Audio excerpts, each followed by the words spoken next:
অনুষ্ঠান আপনাদের কাছে খুব জনপ্রিয় এবং আমি আপনারা প্রত্যেক দিনই এই অনুষ্ঠানটা সন্ধ্যে 7টা থেকে 8টার ভেতরে আপনাদের কাছে নোটিফিকেশন আসে।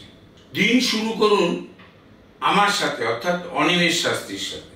সোমবার সকালবেলায় ঘুম থেকে উঠে বাড়িতে ব্যবহৃত হলুদ বা চন্দনে জল দিয়ে, পরিষ্কার শুদ্ধ জল দিয়ে, চন্দন বেটে বা হলুদ জল দিয়ে, অল্প করে জল দিয়ে তিলক করুন।